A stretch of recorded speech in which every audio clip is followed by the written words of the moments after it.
What's up, YouTube? We're back in the shop again today. We're working on the Trans Am. I think I'm going to go a different route than I said in the last video. I think I'm going to go ahead and build the 373 rear gear rear end for it. Being as I have all the parts, I pretty much had newer reman calipers for it. They're not that old. They probably got 500 miles on them, 400 or 500 miles on them. And we cleaned that diff up and put it up underneath there. Just going to use like stock links and stuff. Probably not even going to put different rear shocks on it for right now because they actually seem to work pretty good. But we will go ahead and put in the adjustable front shocks that I bought for it on it. I may put adjustable rears on it later on. But I think it won't be a bad car with the 373 rear end in it. And it won't take much more time. It'll actually probably take longer to clean that diff up and paint it than it would to clean that differential up, or put that differential together, paint it, and then put the brakes, because I've had to rebuild all these brakes. Even though I have a caliper down there all blasted and ready to go, I'll probably rebuild a set of those and just have a set of those around. I'm definitely going to be saving that other housing. It's going to get cleaned up and stuff. I'm going to pull the pinion and out of it, and then we're going to go clean the yokes and everything up, and we will put that under Kinsey. I'm going to get a rebuild kit for it and just rebuild it for Kinsey. That other rear end, it's a good rear end. I'm probably just going to put a cover back on it and get it out, just kind of move it out the way for right now, find a place for it. It's a decent rear end, it's just not real great rear gear ratios. I do have a couple of rear sway bars and stuff, so they'll I'll probably put them all together and just kind of save a bunch of this stuff. I like the extra drive shaft. Yeah. But yeah, I've been cleaning stuff up tonight.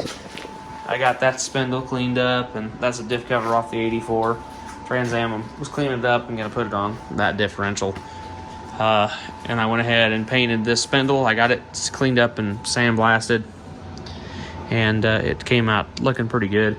Let this set overnight, and got this cleaned up and painted. This is the brake bracket for the other Z28 rear end. I'm gonna go ahead and rebuild these. I don't know, kind of the way I'm going with them now, they're not really gonna need to be rebuilt, but I may use them on Kinsey. I don't know, we'll see.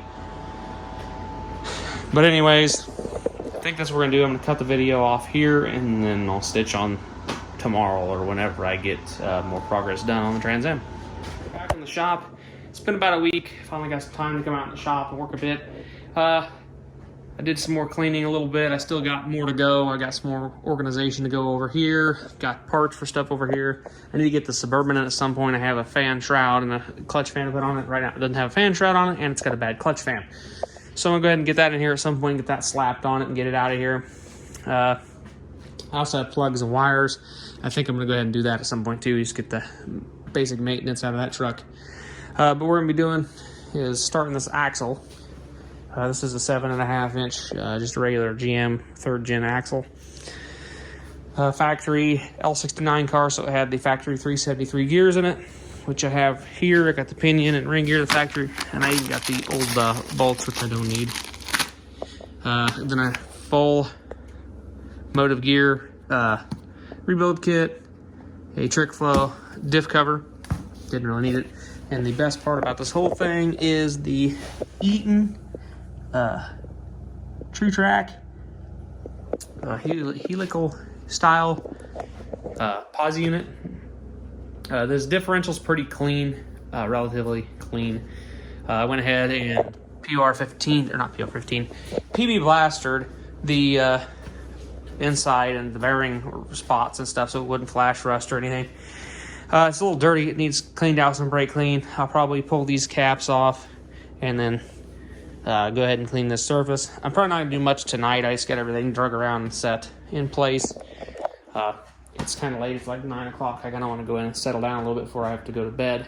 So yeah, we're gonna go ahead and get the stuff done. We're gonna get the pinion in. I do have a couple other things. I do have a crush sleeve eliminator for it, so we'll just we're gonna mic out and the factory clutch sleeve that was on the pinion, and we're gonna match that and see where that gets us in the ballpark. Hopefully it gives us a good good bearing preload. Got this factory pinion shim. Being this was already set up with the new bearings and stuff, it should come out pretty good. Obviously, I'll have to adjust the backlash, and hopefully we'll get a good pattern, at least on the drive side. That's all I'm really concerned about. Don't have to really worry so much about the coast side, because that's not where not where your torque is not being applied in the coast side. Obviously, in reverse it is, but I mean, you're not going to be driving in reverse 50 miles an hour. So you don't want to sacrifice your drive side to affect your coast side. Or, yeah, you don't want to ruin your drive pattern to improve your coast pattern. You want to have about the best drive pattern you can have. I built, I think, two rear ends. Yeah, did the front diff on my 83, the Dana 44, and then I did another 7.5 before. So I'm no expert, but my differentials that are out there are not blown up yet anyways. I did mess with an 8.5 in my blue pickup that was worn out and got it to the point it howls like crazy, but it was working on completely falling apart, and it needed a full rebuild, but we pulled the engine on the truck before I got it. The frame broke. So anyways, guys, we're gonna go ahead. I'm gonna might stick you guys on the tripod. I'm gonna work on cleaning this housing out. Like I said, I'm gonna clean this up first before I even clean it out with brake clean. Then we'll spray everything brake clean, probably flip it over, put a bearing race in for the front, for the pinion bearing, and then the rear bearing race. Then we'll obviously flip back over to the rear end. Then we'll get the pinion in, or get the new bearings on the pinion. Then get the pinion in, get that semi torqued down, and get that good to go. Then we'll put the ring gear on the Eaton. Then we will take that and put that in there and get it all shimmed up, and hopefully at that point we'll put axle bearings in. Might do all the bearing and do the races and bearings at one time, and then we can do the seals. Then we can clean it up, paint it, and then it's ready to go into the car. We'll put brakes and stuff too. I guess we can do brakes and stuff too while it's off the car. I still got backing plates to paint, so we'll have to clean them up a bit and paint those as well. But yeah, I'm gonna cut you guys back on. We'll get on the tripod. Probably not tonight though. I'm tired, like I said. So when you see this, we'll be on the tripod and we'll start putting bearings and races in this thing. All right, it's the next day. I went ahead and opened the rebuild kit, the motive gear kit. This consists of Timken and Koyo USA bearings. Nice kit. Really like these kits. That's the same, not the same kit, but the same brand and style of kit I used on my Dana 44. We got our outer pinion race and bearing. We have our inner pinion race and bearing, outer axle bearings, pinion seal, axle seals, shim pack for the differential bearing, both those, crush sleeve, new pinion nut, the bolts for the ring gear, a pinion shims, Loctite, that fancy may cause cancer marking compound, and it comes with a gasket. We're not probably going to use the gasket. I'll probably just use some RTV. But I'm going to go ahead and press. I'm going to use the stock. I'm not going to use their pinion shims. I'm going to go ahead and use the stock one that was in the car and just put the new bearing in. I'm going to go ahead and press on the new bearing. I think I kept the old race, so I'll probably use the old race to press this bearing on the new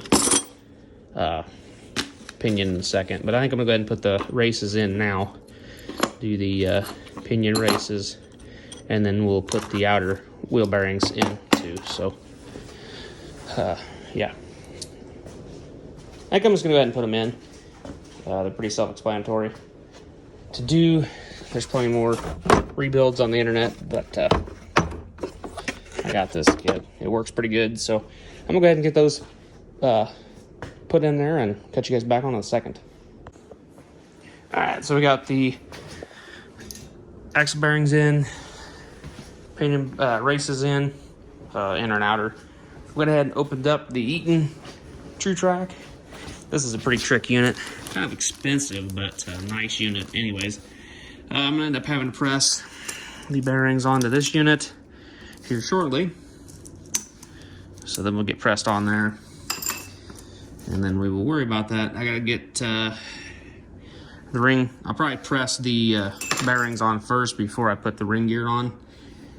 I went ahead and pressed the bearing on the pinion, so it's good. Got the pinion shim in there. Hopefully the stock depth will work. I have this is a solid spacer. It replaces the crush sleeve. So what I'd like to do is I'm going to measure the crush sleeve that I pulled out, being we're going to be using that. So there's not a lot of difference really. There's some, you can tell, but not much difference actually.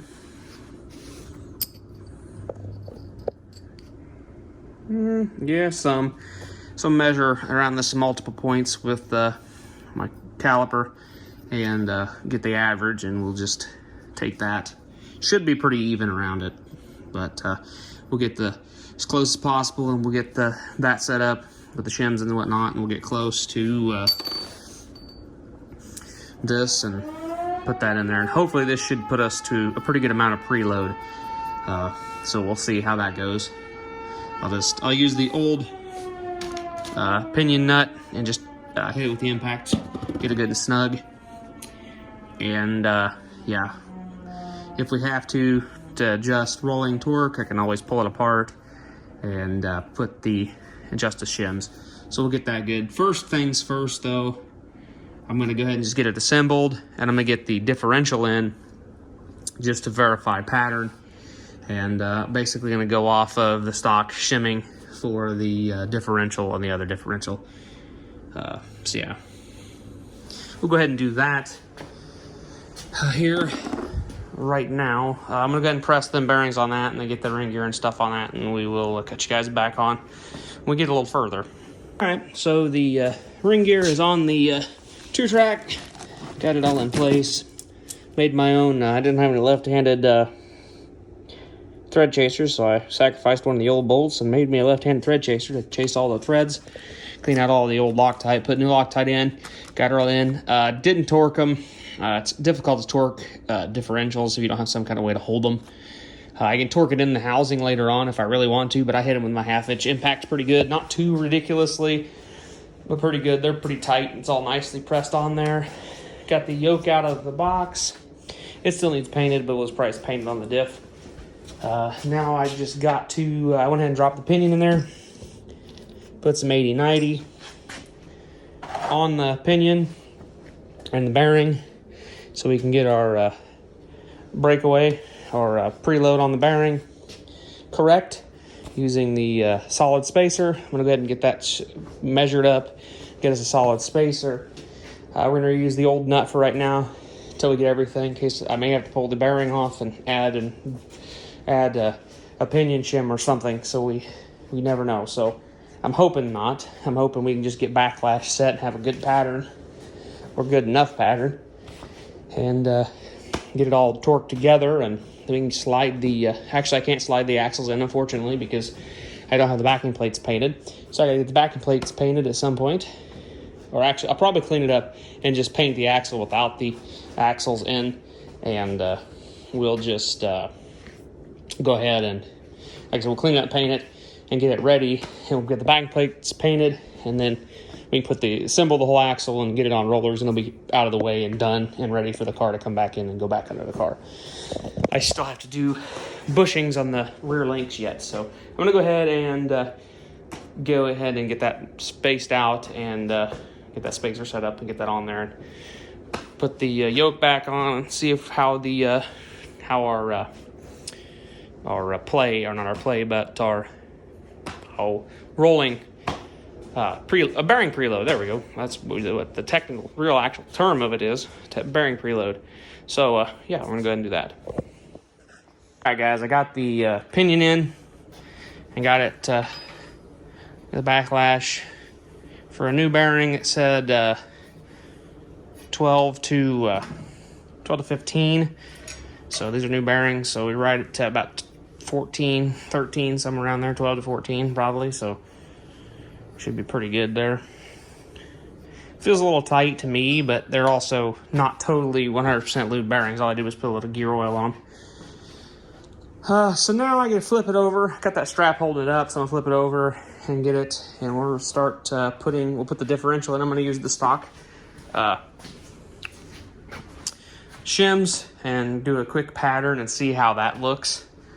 And if it's that, I'll pull them shims out and just build a shim pack out of the new shim packs and then preload them a little bit so we can see how that's gonna work. So let's go ahead and I'm gonna go ahead and do that. Well, I'm a little closer. I'm just setting backlash right now and getting ready to try to get a good gear pattern. I'm just basically been doing 1 step forward, 2 step back in it. I got the good preload on the pinion bearings, and I'm hoping I don't have to pull it out and readjust that because I ended up just using the crush sleeve. It was quicker. So, I mean, if I end up ruining the crush sleeve, I'll use the crush sleeve eliminator. But, yeah, I've got to do the backlash. I've got too much right now. I had it almost perfect. I had it like right at 6 thousandths. I want about 8 thousandths of backlash. But then I moved some shims around and now I've got it way off again. I got like 12 thousandths. So I've got to move some more shims around. I even had a good amount of preload on the carrier bearing too, and I think that might be what did it. So I'm going to move some shims around and hopefully gain some more backlash and keep my preload on the carrier bearings. So I'm going to continue tomorrow. I'm tired, and yeah, so we're going to go ahead and go in for the night and hit this tomorrow afternoon. That previous part was a lie. It's actually a month later, and finally getting back to working on this diff. Just got around and re-shimmed it.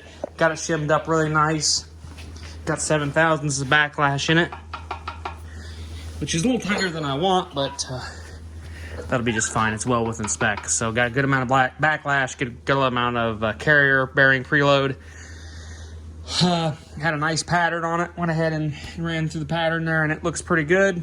So I think I'm going to go ahead and get the cover on it, tape the master cover off, clean the tubes up a bit, and probably just hit it with some brake clean, throw some paint on it, and start throwing brakes on it.